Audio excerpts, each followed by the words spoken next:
So it was never easy. It is still not easy. There were things that we thought by this time we would have achieved and done as business people. But the truth is, we haven't achieved them 10 years later after we established a business from 2014 to now. You can imagine you starting a business and someone gets killed because he got stabbed on his way to a gig. Stay humble all the time. Stay humble even when you have good life, because you may never know what will happen when things go bad, and you might need the people that obabambelayo, man. Stay humble as much as you can, always, everywhere. Stay humble. Just gonna go straight to it. It's recording. All right, Mr. Desire Gwala, sir. I feel honored. I'm called Mr. Desire. Welcome, man. It's really amazing to finally host this. I know that's something that I've been thinking about a lot, especially since our last conversation. Showcase. Yeah, so I'm happy that you are finally here. Let's go straight to it. No, thanks for having me. I have so many It's a questions for you, privilege. but Showcase. Let's see how we're gonna unfold things, and let's get it on. The good thing is that I don't even know a single question.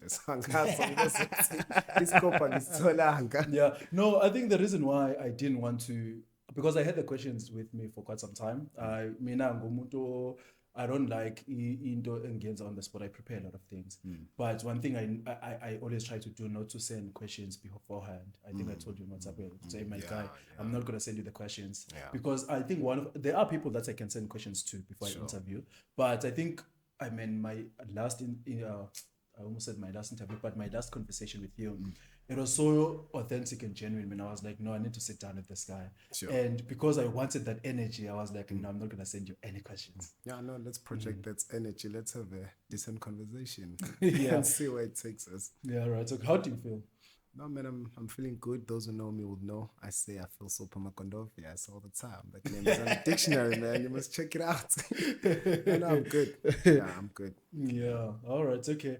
I know, Wutsi, I know you, like, again, I don't know you professionally, I know you personally, but I wouldn't say I'm someone who's we are close that much. So I think I'll start by like getting to know you more. So, where did you grow up, Pietermaritzburg? Yeah, born and raised in PMB. Yeah, from a place called Wielefontein just after Imbali. Most people know Imbali. So when you wanna explain someone would say you speak about Imbali. When you just finish Imbali unit 18, then there's a Wielefontein. That's where I'm from. Yeah. So born and raised there, studied at Wielefontein school, primary level.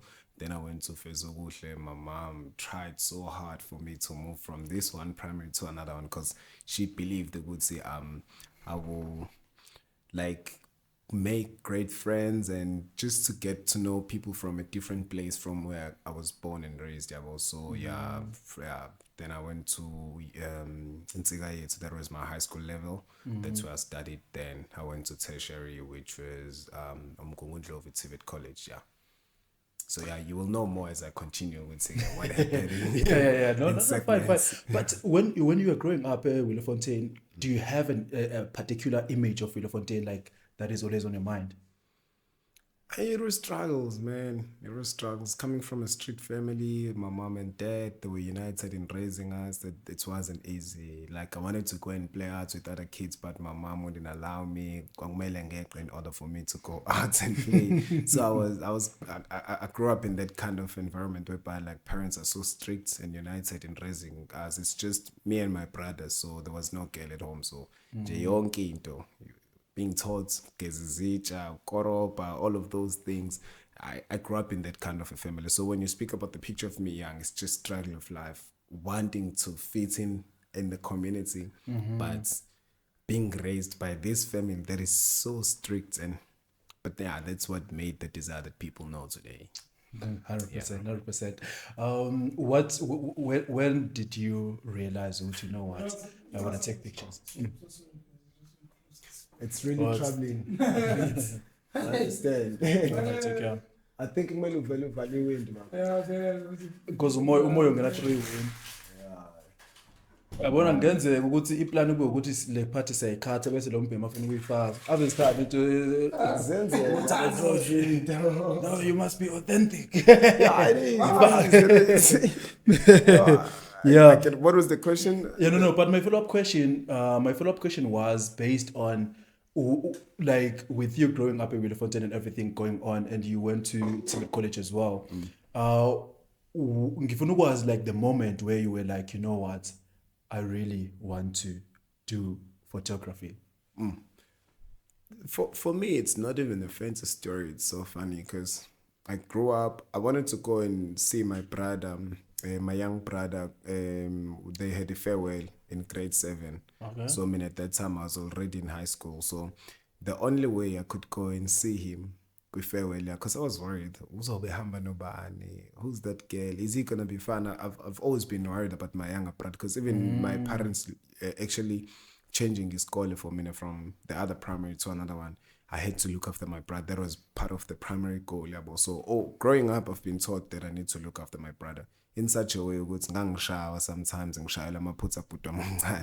so that's how insane it's been. But to answer your question, so I had to speak with the guy or a photographer in the community at that time, or I told a gig shooter escolin and say, bro, can I come and just carry lights or do something for you so that I can be part of this event? I want to see my brother. And he was like, nah, I can't take you now. I've already sent the number of people that I'll be bringing to this gig. So next time.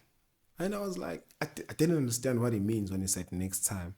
So he was meaning on the next gig I can go with you, but he didn't understand why I wanted to go to this gig. It was just to see my brother.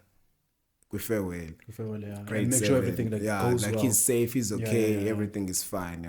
But then the guy then said, no, he has a second chance now. In December, he called me for a gig. Kumakhelwane wamathi anginamuntu ozoshutha kamakhelwane. So can you go and do ispan for mina lana? Uzoshutha kanje. It's not a transmesh vete ihlobo zami ngiyabaphekisa ngalento, but mina ngizokuholela wena. I was like, yeah, no, that was the turning point for me. That was the moment.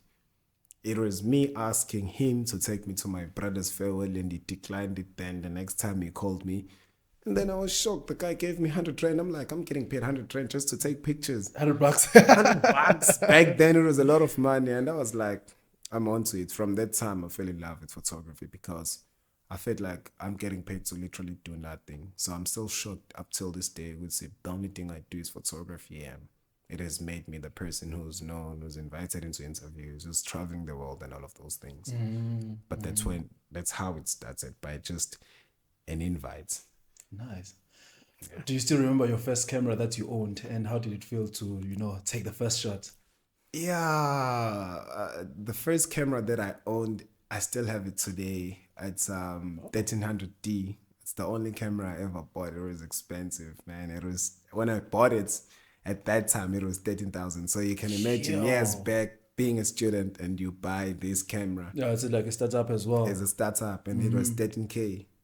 It was very expensive, and it was discounted at that time, and I had just kit lens and everything. So yeah, that was the first camera. I felt so big. I felt big, man. I enjoyed it, and it's even today, it's still one of the most important things to me. I think some days I feel like selling it now, but whenever I reach that point when I get a buyer, I'm like, nah, I'm not selling this camera. I still have it. Yeah, and I still work with it sometimes. Yeah. So yeah, nice. 1300D Canon. I've been a Canon guy growing up, but now I ventured into Nikon for some reason. That's a story for another day. Okay.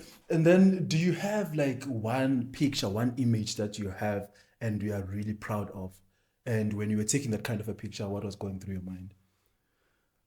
I seeked for validation for a very long time, which I think most photographers go through that thing. In whatever arts that you do, you seek for validation. So there's one photo that I took of, it was not specifically one photo, but it was I would say a content that I was doing. I was taking pictures of the city, PMB.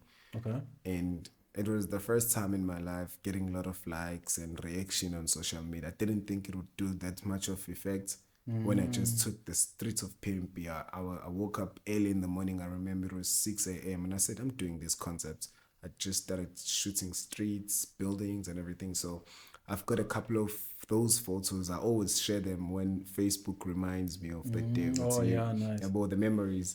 So yeah, I had those photos that actually really changed my life, and they got me some followers, they got me recognized, and I was seeking for that validation that people bangvuma ukuthi yeah, you are what you think you are. Yeah, Oh, then yeah, it's did exactly that for me. Yeah. So I know that you've been into many different kinds of gigs, like graduations, weddings, you name them, like indoor photo shoots and stuff like that. But for you personally, where do you feel most alive? Which one would you prefer? I know you do all of them, but which one do you really feel Yeah, alive? I'm and quite do? versatile, I won't lie. I enjoy shooting for organizations. Organizations. Yeah, I feel like there's a lot of stories that are untold, that there's no one who's willing to capture those moments and those stories that are done by NPOs, NGOs. So I really enjoy it because that's when I get to tell a good story and I get to explore my arts. But to survive, I obviously do a lot of weddings, parties, whatsoever. I know that you is for being- weddings, my guy. yeah. For weddings, man, I yeah, I would be honest with you. I love directing more than shooting, but currently in our country or in the space that I'm in the province that I'm in, there's no room for that. You have to create that lane. And what I've been doing over the years, I've been trying to pave that way that I'm a director more than just a shooter. But people still don't understand. So I love directing more than everything. And I enjoy shooting NGOs because that's when I get that platform. I tell them how I'm going to shoot things and they allow me because they're expecting no profits in return from the work that I do. They just want to attract more sponsors and all of those things. But other than that, I enjoy shooting NGOs, and I've been shooting a lot of non-profit organizations. And when I see work doing impact in people's lives, and I'm like sitting out there, they don't even know that I'm the one who told that story, but I'm happy. So Yeah.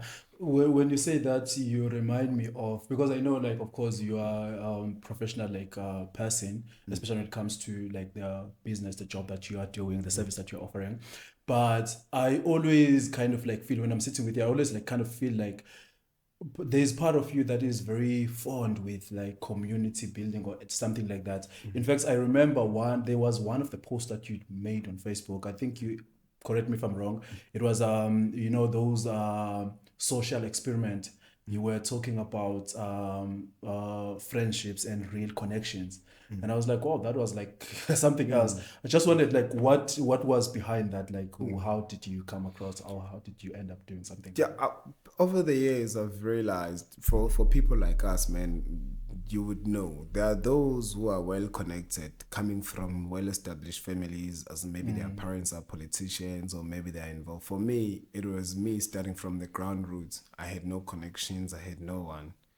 Everything that I own and everything that I am today, it was just literally God and me being focused on my craft. Starting From the bottom. from the ground. So relationships are very important in this business journey if you really want to succeed. Because if you're not building relationships, you're gonna struggle. There are companies that still book me today because they know my work ethic. But they know where I come from and what I stand for. And it's hard to establish that, but it's one of those things that will sustain you for a very long time in business. So yeah, I mean that mindset even now. I'm building more relationships, more connections. At least for those who will come after me in my brand, they will not have to start from the bottom again. At least they will just have to sustain what we've already built. Already, okay. But do you still remember that post? I'm talking about the one on Facebook. I'm trying to think of it. So which one could it be? I post a lot of things. if you know my social media now, I try not to just post anything Back in the years, I used to express myself so much on social Yeah, that media. one was like long time ago, around like 2020 or even before. Oh yeah, Yeah. man, that was a long time ago. I wouldn't remember. Yeah, no, I don't want to lie, but one thing for sure, when you speak about relationships, they are very important in business. They made me, they sustained me. I can count a lot of people that I've interacted with in business, and I always try, whoever I do business with, I don't disappoint them. If I did, I'll have to go back and explain to them, where did I fall short? Then, not that I've never done mistakes, I've done hectic mistakes in business, but I go back to that particular person, individual, and tell them, man, this is how things happened. I'm sorry, and this is how we can fix. Because when you come with a problem, also bring a solution. Then things will flow smoothly. Yeah. Is there like a biggest mistake that you've ever like committed? Like when you think of mistakes that you've committed or made in your like business life, is there anyone that like stands out? Any mistake? Very interesting question, I must say. Very, very interesting question. Mistakes comes in categories. There are mistakes that I've done in life, personally, as a desire.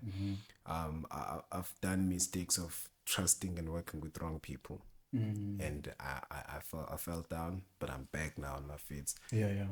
Business wise, man, I've done a lot of. I want to make it so real that people should understand, even for those who will come after. I've lost maybe 4 people's weddings footage. The whole like the whole thing. Yeah, like after shooting and being paid, My guy. and bro, I lost all of it. Yeah, that's crazy, man. I'm thinking. Yeah, it was so hectic, man. I remember this one time I was crying and praying, how am I going to explain this to a client? And the mistake that I did, I just took the card from the camera, ngayifaka, ngathatha idatha. I think ngafaka i-USB yomngani wami. I wanted to transfer some files before I back up to the hard drive. And the thing, it's corrupted the entire system, the computer, including the card. Everything was shortcuts. Yeah. I lost the entire data, bro, of a wedding. Yeah. Hey, man, I'm thinking like pictures, videos of the wedding is part of the most important things of like the day. Bro, I've done that mistake. I cried. I prayed. I did everything, man. I was like, I still even have that on my diary that day. I think it was around August. I don't know if it's 4 August. I wrote the date and I say I'll never do a mistake. Like, so back in the days when I started my business, one of the greatest things that I did, which is helping me today, and I laugh when I look at it, I wrote every mistake, everything that I was doing, the happy moments and the bad moments. I was writing down. I was writing date, times, where am I, and how am I feeling. So today, when I'm with my friends and we look at my old diaries, we laugh. They said, this is so much like you. And most of the things that I used to pray for back in the days, they're happening now. It's making more sense. Back in the days, most things didn't make sense, including losing that data. It's built me. It's actually made me a stronger person. And now I'm focused. And even with my team, I tell them, let's back up. So we are holding a record this year. We haven't lost any data. I think in the past 2 years, we haven't lost. Past 2 years. Yeah, we haven't lost. Well, in the previous years, we've had scenarios where a card will just fail. Sometimes these cards, I don't know what happens with them. It will just fail just after you've captured everything, and then it will just give up on you. Sometimes this one time we had a break-in in the office. They stole all our stuff just after we did a couple of gigs, so we lost a lot of data. On that scenario, we had 2 break-ins in the office, but then we had to strengthen up our security, have a response system, a lot of things. Now we back up in double form. We have data that is going into a PC, laptop, hard drives, offline, online. So, but it came in a cost. It's very expensive to have all those systems in place. But then, but then it helps. It makes your business stand out, and it builds a reliability to most of your clients. Yeah. Speaking of weddings and stuff, I think you're one of the people that got married at a not very young age. I don't know how old you are, but I know out of the people that I know, married or not married, you're one of the people that got married like long time ago. It feels like long time ago. And if I'm not mistaken, I think your wife is your high school sweetheart, something like that. Um, No, my not really. wife, I met her in college. Oh, Yeah, college. I met Okay, her in okay, okay. college. Yeah, I got married when I was 22. 22. So I was Yeah. right. Yeah. Yeah, Yo, bro, I was young. I already knew that, back then when you got married. I already knew you, and when you were getting married, I was like, I was also young as well. I was like, hey, this guy, does he It could really have know what been he's talking earlier. about?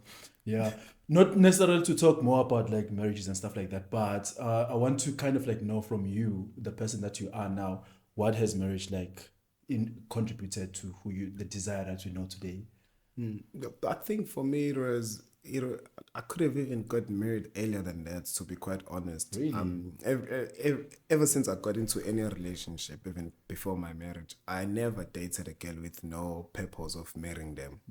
I still struggle to understand why would guys be in relationships with girls that they don't want to marry. I You're still lying to struggle with me. that. My guy, let me step you right there. You come across like from where I'm standing. Of course, like I don't have any stories that I know for you and stuff like that. But you do come across as those guys that have used to have because you've been married for quite some time. But before your marriage, I would think Ugutu used to have like you used to be kind of like a player more than Oh like yeah, those obviously. guys, you know. Yeah, obviously. So with each and every lady that you were with, That, your that intentions was to get married. that's the perception most people had about me growing up in high school, because I was outspoken, confident. They Yeah. would think, because I was interacting with a lot of women, they used to think I'm a playboy or whatsoever, or I'm involved in many relationships, which was never the truth. To be Really? quite honest, I'm just good with speaking to people, interacting, and making friends. So even in high school, man, my high school friends will tell you I had one straight girlfriend You're in high school. I lying. could have married her if we made it to matric and finished. I was gonna marry that girl. My I'm guy. telling you. I didn't know that. Like you give totally different like energy. I think also it's because of like what you said, like how open you are, like open like in terms of having really conversations, and it's easy for you to talk to people, including like girls. So from where we're standing, guys who are finding it very difficult to A be like, bit this guy shy. is like Yeah. doing the most. No, I know. I've got a lot of friends like that. But with my perspective, again, I would say I'm outspoken, but I've always been goal driven. But from an early Oh age, I yeah. was always trying to find myself in everything that I'm doing, whether it's in academics. I knew when I chose commerce, I would say, accounting is bad for me and maths, but I love studying. I need to be part of this, but of this stream, about commerce. I wanted to do it, but I knew, man, with maths and accounting, it's gonna kill me. But because I want these other subjects, then I'm forced, and I was not gonna do physics. Then same thing with relationships. I always knew what I'm looking for in a relationship. I need someone who's gonna support me, understand me, and appreciate me. Then I got just that. While life happened, I lost the people that I lost. Then I met my wife. Funny enough, my wife was my friend. Oh yeah. So just she was my mutual friend actually, because she went to college or varsity for her, because she went to DT with the people that I used to study with in high school. Okay. So they used to post her, and I used to see those posts and be like, who's this girl? Man, okay. Like, to a point where I gained confidence to get a number. Funny enough, my wife, she mustn't do anything about this. She used to come to my campus to look for me, this desire guy that everybody speaks about. Okay. So That's before you guys got involved. yeah, that's how You had already captured her. I captured her and she captured me. And so we had that connection, and then we started chatting. The funny part, this is the funny part. She DM'd me on Facebook and say happy birthday on the 4th of Feb. And my birthday is on the 5th, man. She said happy birthday. I said thanks, but my birthday is tomorrow. Oh yeah. That what sparked the conversation. From there on, we exchanged numbers, then we took it to WhatsApp. WhatsApp was still new at that time. And yeah, and the rest was history. But we first met on Facebook. But she used to come to my campus. Maybe she saw me a couple of times, but I couldn't recognize her, because at that time I was the president in college, and I was a bit troublesome, like very, very busy and doing a lot of things. You will remember there was a big strike, I think it was in 2013. Then when I took over the office in 2014, on my first year in campus, I took over as a president. Then life was like, political wise, I know nothing about politics because I'm well spoken. I got the then position. people are like, okay, no, you should lead us. Exactly. But now me looking at the people who were going to lead us, because I didn't want strikes. I didn't want all the trouble that was in campus. I had to take the leadership. I forced myself into that situation because I wanted to know what's to happening. avoid these things, I have to. Angifuni strike, angifuni abafundi bengafundi, and angifuni nami ukuthi ngibe senkingeni. So the only way I could solve this issue is me being part of the office in such a way. Ngabashaya ngamavoti amaningi, I think I got like 285, then the rest were in 190 kuya phansi. Listen, how like 50%? Isihleli yonke committee kuthiwa so ubani ozoba president, kuthiwa with obvious desire. And at that time I'm the youngest. I think I was 18 when I got into college. I just finished my matric because I'm a 96, 5th of February. If not 18, I was 19. Somewhere around there. I was very young, very, very young. I was leading about 40, 35. Hectic. I was having conversations. I was going into meetings. There are some laws that were established through my presence, being part of those committees. Then from being in the college, from being the president of the college, I went to be the treasurer of the camp of our campus work. The treasurer. So I understood the monies in and out. And remember, I hate accounting. But then I got myself involved in something that needed my accounting because kwakuhlezi kukhulunywa ngemali ka-NSFAS nama-million. So it was beautiful. But it was beautiful experience. All right, okay. Yeah, I have a lot of questions, but I didn't know about that as well. I have a lot of questions for that specifically, but maybe just going back to the point so that we don't deviate. So my point was, or my question was based on, because you've been married for quite a long time now. How has marriage shaped who Desire is today? It's got me a lot of respect, and it's gave me a lot of responsibility as a man. When I started, I was excited, but as I continued, I realized it's a serious job. You have 4 families plus. 4 families? Yeah, it's your mother's side, which is my mother's side, my father's side. Oh, makes sense. Then double that. It's for her. It's her mother's side and her father's side. So you can imagine the pressure that you deal with, because people don't speak about these things. The way they look at your wife, the people from her mother's side, is not the same as from. You will find that there's even politics within the family. True. And then now you are coming with your politics from your own family because the way they look at you as their son from your mother's side and your father's side is not the same. And now you become this 5th family of you and her. So it's a lot of work.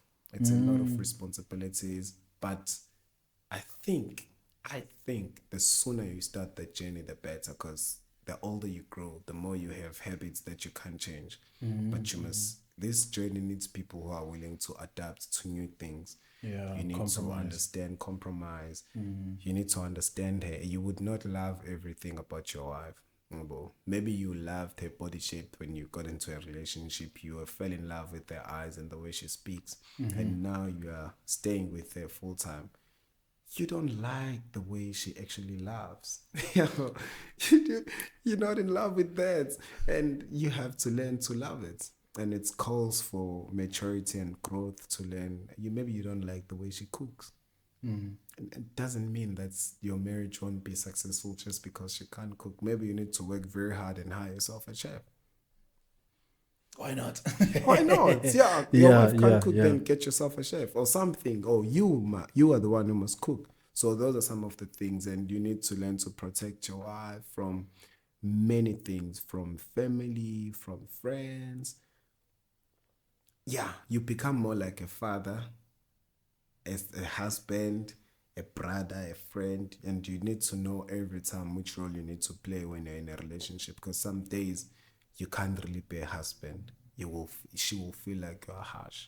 You have to be a friend and take her side. And some days you have to be her leader. And it's even tricky for me because I'm involved in a business with her, so I have to transition all the time. when we're speaking about our relationship or we are making a business decision. So I used so to those two lose it. different And lastly, you must be willing to do a lot of mistakes and be responsible to fix them yourself. That's what makes a beautiful marriage in my own interpretation. Over the years, I've learned that not that I was always all the decisions I've made were right, but when they were wrong, you need to admit and fix them. That's being a man. 100%, I agree. All right, okay, so I have two questions, follow-up questions on that specifically. Number one, for someone who has been so zealous with like as a self-employed person, that demands a lot. I'm telling you now, it demands a lot, and you've been pushing it for quite some time now with marriage as well at a young age as well. So how have you been when I'm sure there were days where your business is requiring or demanding so much of you, but you can also neglect indaba yomshado as well. So how have you, over the years, how have you been like balancing the two, making sure that both business wise you are succeeding, everything is happening the way it should be, and also marriage wise you still like there, and how have you navigated around? But balancing the two is very difficult. But what sustained me is getting my wife involved in my journey and getting involved in her journey by helping my wife understand what I'm doing and inviting her into my space has allowed me to also help her discover herself and potential. So it's one of those answers I would not be clear with, but what I'm saying, you must also go back to it and it will make sense during time. I think most people are just not inviting their partners in their lives fully. Invite your partner into your life and get them involved. It will make life very easy, and be interested in who they are more than them just helping you. Because the biggest mistake that I once did was to think it's all about me in a relationship, which is not true. Just because I'm a leader, I'm a businessman, I'm ambitious, and all of those things. Get your partner involved in your life, even if you are working somewhere. Tell them what's going on at work. Tell her your struggles. Tell her your thoughts, your short-term goals, your long-term goals, and get advice from them. If you're struggling and if it's not working out, tell her your failures as well. Then, yeah, that's the most practical way I can think of to answer that question. For me, I had to get my wife involved in photography, tell her how much we can make and what we can do. Luckily, she fell in love with the same thing. Today, she's the one who's running the business. And I mean, I'm busy doing literally just marketing the business, and she's getting the job done when the clients are coming in. So that's basically the role that we're playing. Me, I'm not that much involved anymore. I'm just, so it was never easy. It is still not easy. There were things that we thought by this time we would have achieved and done as business people. But the truth is, we haven't achieved them 10 years later after we established the business from 2014 to now. But it is more of the journey, the things that we've learned, that the falls and the coming back. Yeah. Those and experiences. The bigger the risk you take now, after all those experiences, it makes life very much interesting at a later stage when you know that I've heard that we might fail, but when we fail, we will try another way, and when we come back together. So yeah, that's the beauty of this journey. Yeah. What's the one conversation you had with your wife that changed the way you approach or work within your business? Even the way, I would say, the way we got into a relationship, there was one line that I used. And I made sure I never used that line to anyone else. Okay. So this Give me the line. It's very tricky. It's very tricky. I said, let's take a risk of being together and see where it's gonna take us. So everything has been a risk, and we took a risk of getting married.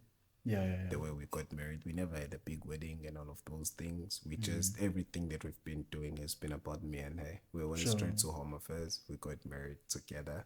Then we went and told our parents. It's against other people's perspective and beliefs, but for us, it was great for us at that time, as I was very young and she was young and we were figuring out life. So we had to, instead of being together just for being together.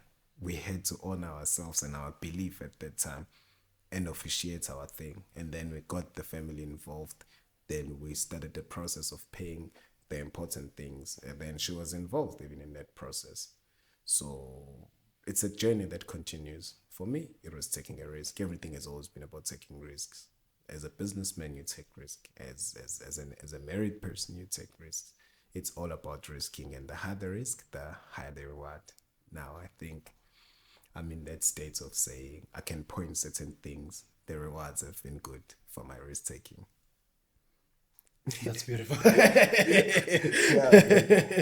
No, that's a proper one. That's a proper one. But on the early stages, when you first began with like primarily your business, your company, Sin Captures Production, who were the people that were more supportive of your dream?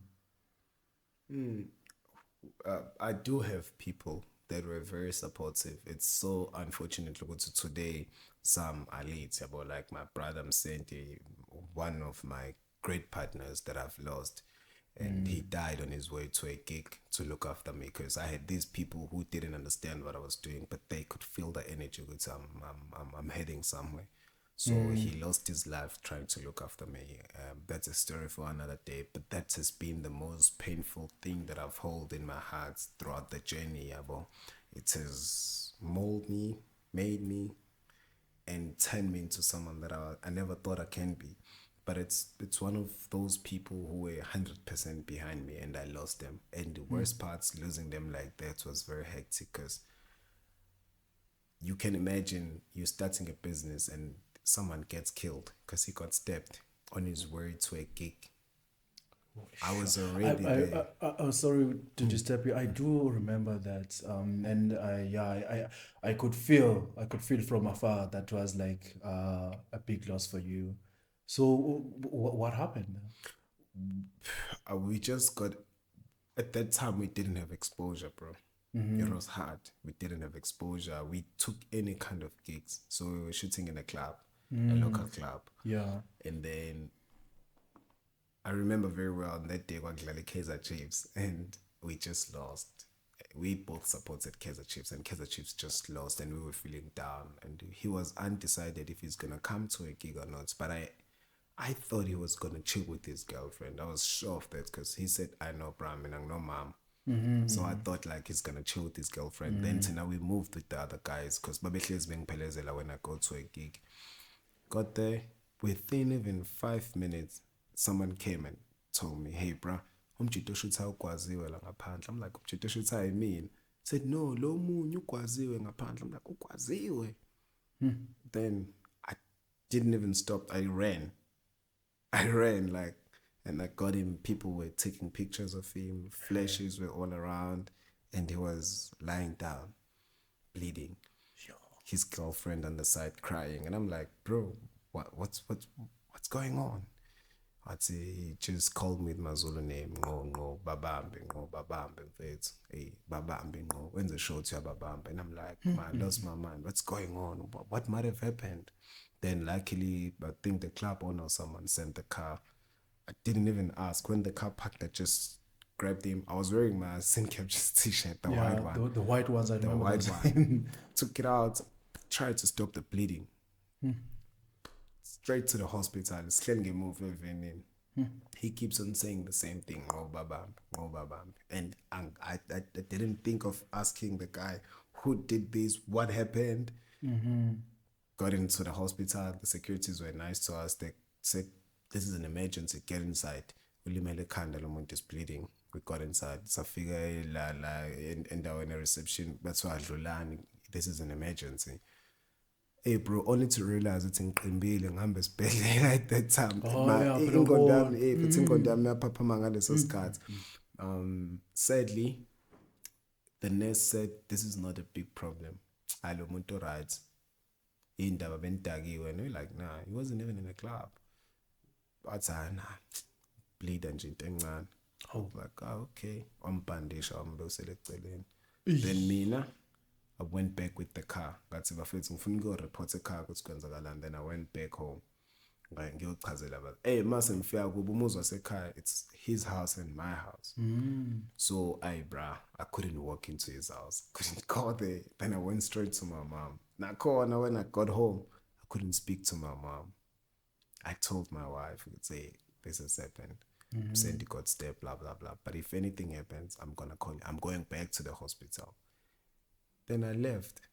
I went back to the hospital, and at that time my wife was pregnant. So it was all happening at one stage. Oh my God.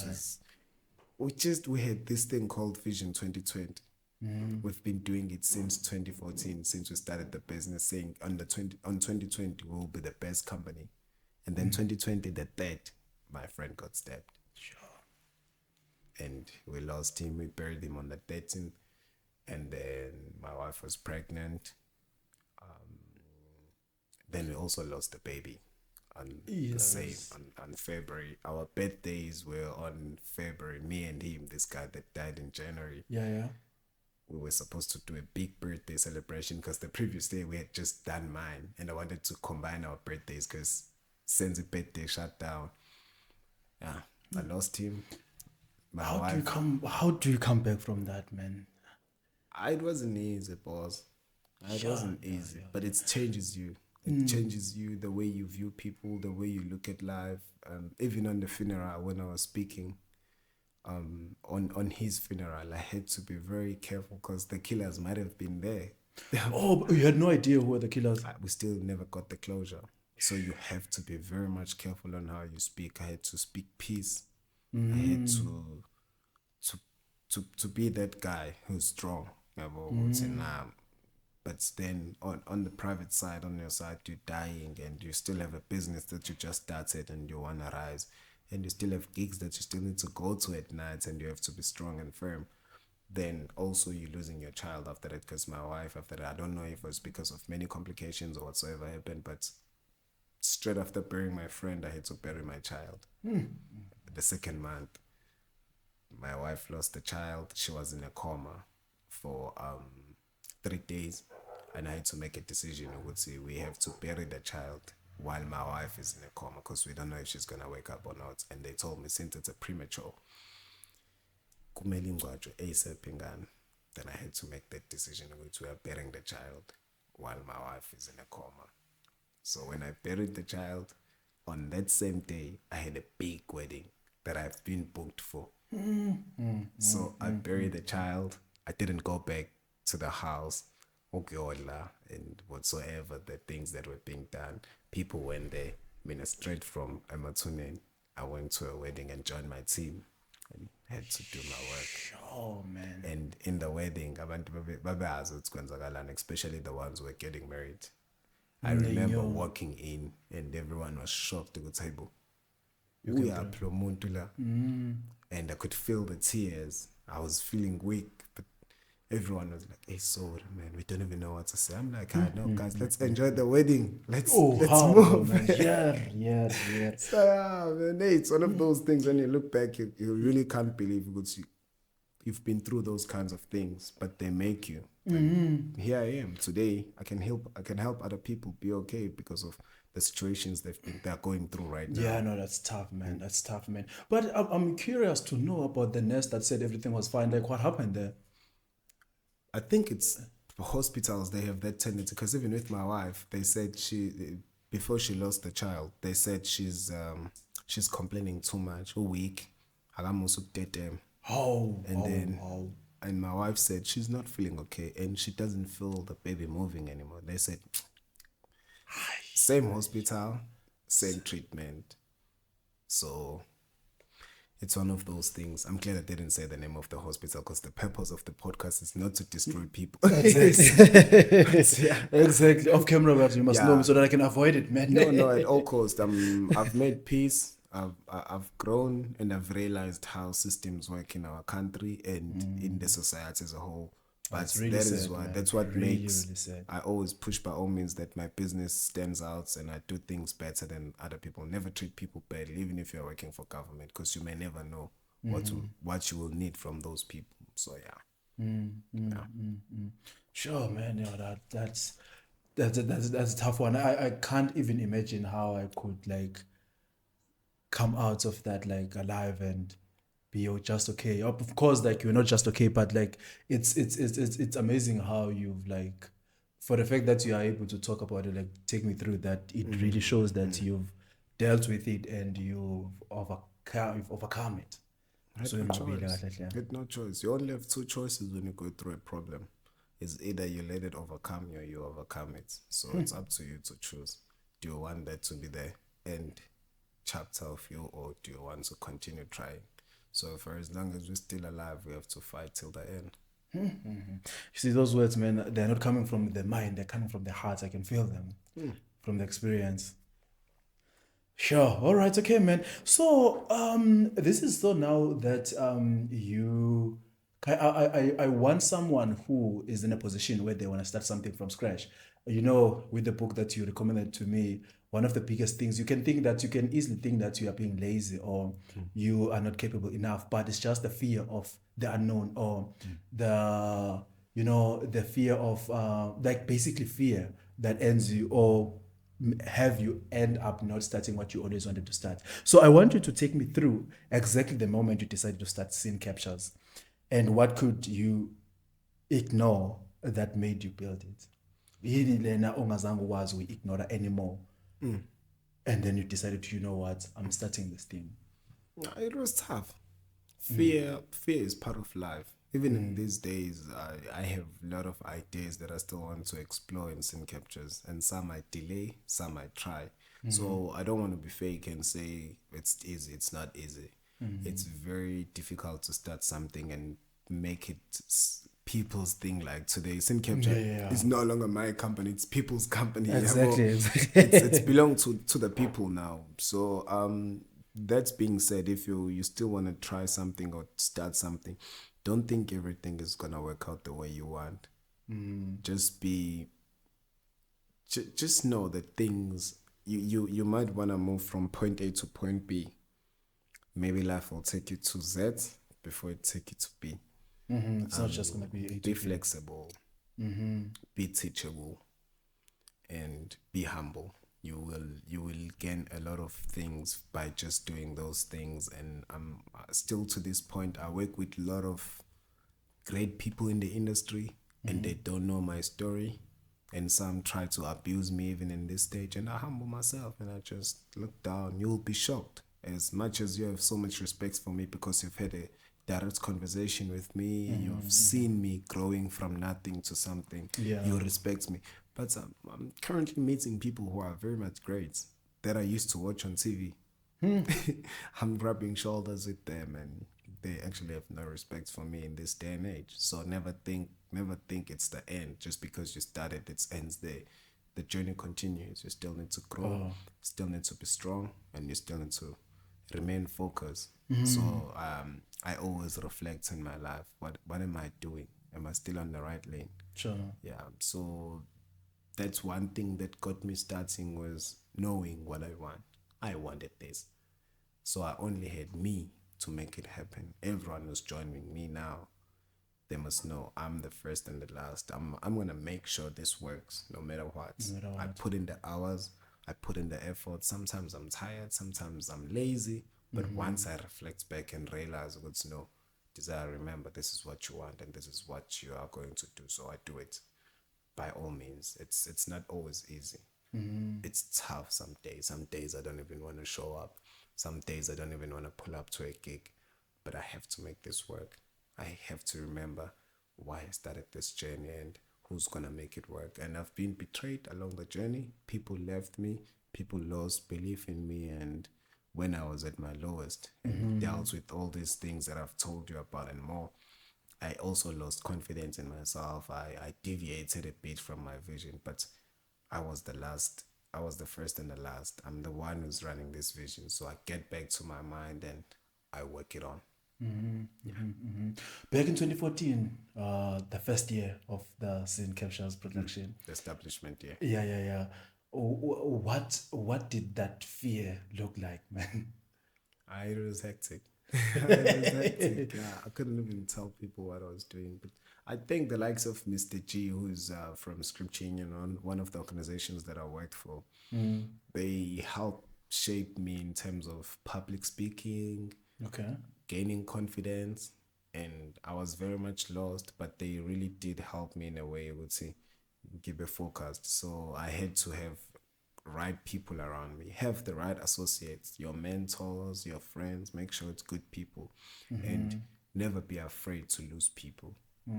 Yeah. So I've lost a lot of people in establishing my vision. A lot of people. Some came just because they thought it's gonna kick in within a week or a month. Yeah, sure, sure. Then when they realized that Sin Capture is not it's not actually feeding us now, they left me.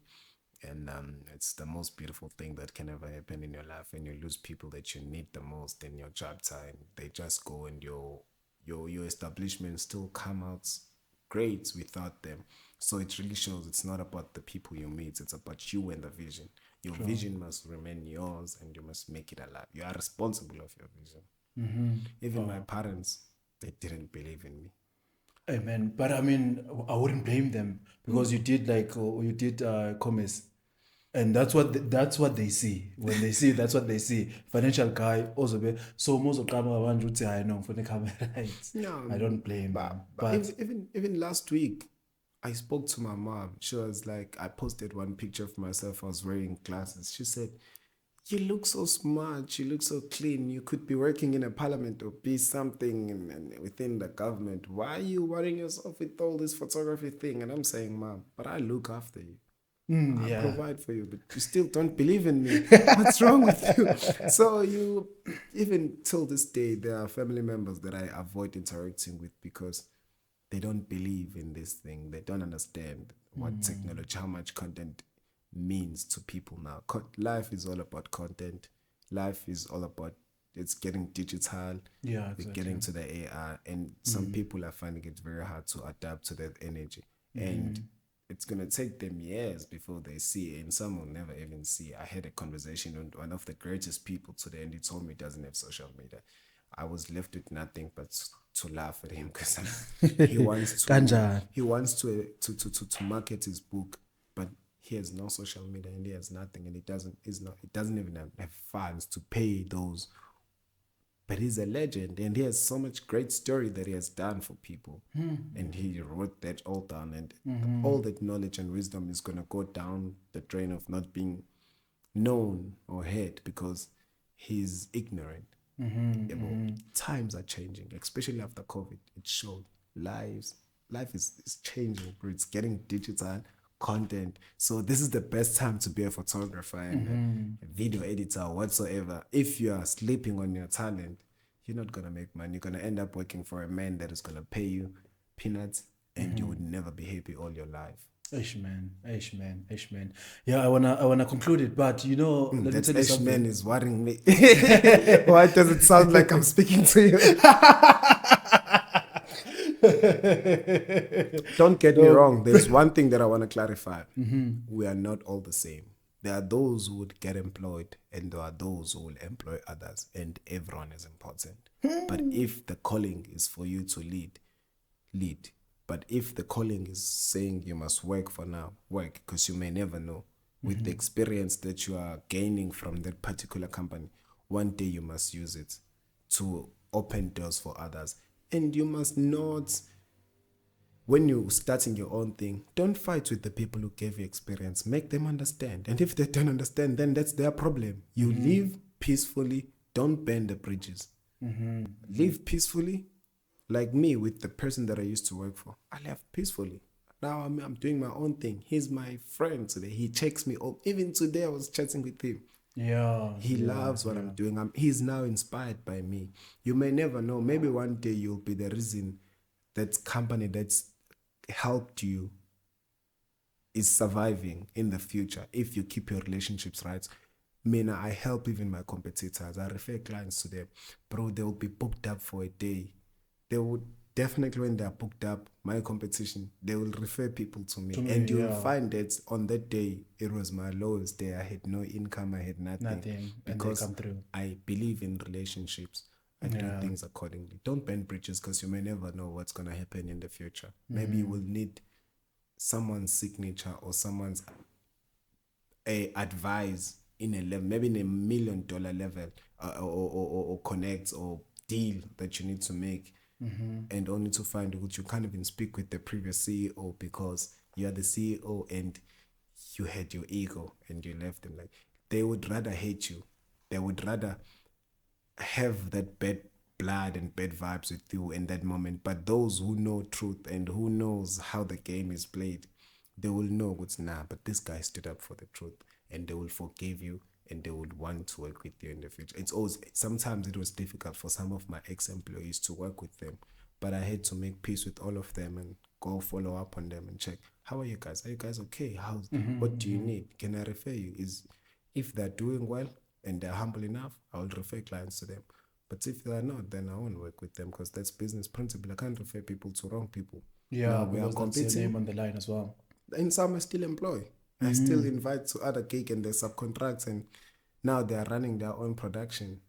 And it's beautiful. I don't have to train people from scratch. I can use the people that used to work for me. That's how life is. Showcase.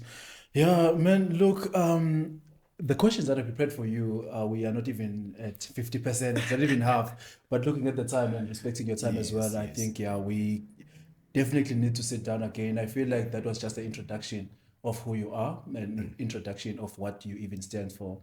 But I'm hoping that maybe we can cut it here and then we can plan something so that I can finish everything, man. It's a lot that we need to talk about. But before we finish, I just wanted to make it a quick one. So with this, it's just a quick challenge. It's just going to last for a minute. You only have like 5 to 8 seconds to give me an answer. All right. Out of your mind, like straight. Okay, as long as you're not going to ask me what did I have for breakfast, I'm willing to answer anything. Hey, got you. What did you have? All right, okay. So, quick one already. I'm 100. Yeah. Okay. So tell me, your first camera? 1300D with the kit lens. Yeah. Okay. Worst rejection ever? Yo, Lilizela. Oh, that was hard. It was a big event. I was supposed to shoot there and they told me I'm too cheap. Hey! They didn't believe in my work. I was too cheap. Yes. Hey, okay. One song on repeat right now. It's Nasty C with Smamane. What the title of the song? It's playing in my mind right now. Soft. It's called Soft. Okay. Just to leave soft. Yeah, I love that song, man. Single best shoot memory. Pardon? A single best shoot memory. Single best shoot memory is the one that I did. Which one? Yo, I have so many. Single best memory shoots. When I was shooting the mayor of PMB, his birthday. Oh. And I was like, this can't be me. It can't be. But then it's happened. Yeah. Okay. And also Desiree K's one. I always get booked by someone called Desiree K. People should Google her. Always. Every year. For all her holidays. When I get those bookings, I'm always like, this can't be me. She had a TV show on SABC2. She's a singer. She's big. And I'm like, I still can't believe. Yeah. Okay. One piece of tech you can't live without. One piece of tech, like gadgets and stuff like that.